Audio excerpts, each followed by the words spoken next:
The girl burns her own tongue with a lighter, yet her expression remains unchanged despite the scorching. She then slashes her arm with a knife. But miraculously, the wound heals instantly. She has one fatal flaw though. She must consume human blood to maintain her beauty. Otherwise, she becomes utterly exhausted, and may even die from weakness. One evening, Jenny invites her best friend to attend a concert. Her favorite band is performing at their school, but what she never anticipated was that not a single band member had good intentions. They trick Jenny into their vehicle and drive her to a remote wilderness. Only then does she realize something is terribly wrong. Jenny desperately begs them to let her go, but it's already too late. They roughly tie her up and carry her to a waterfall. Apparently, they'd heard a rumor that if they sacrificed a virgin to a demon, their band would achieve tremendous fame. What they didn't realize was that Jenny was no longer an innocent girl, so when they stabbed her multiple times, she didn't die. Instead, she became possessed by the demon. Upon returning home, Amanda quickly calls her boyfriend for help, but before she can explain the situation, she turns to find Jenny standing behind her, covered in blood. Amanda trembles in fear. Just as she's about to ask her friend what happened,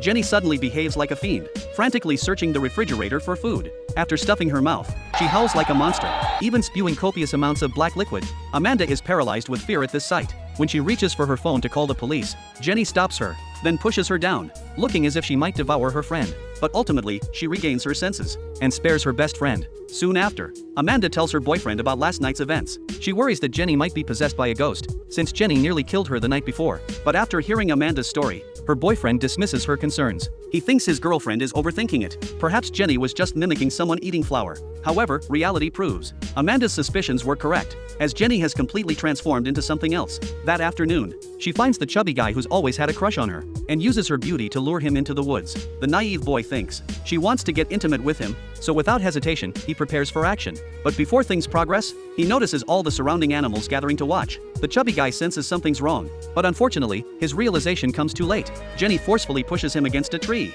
then reveals her vicious fangs, and devours him whole.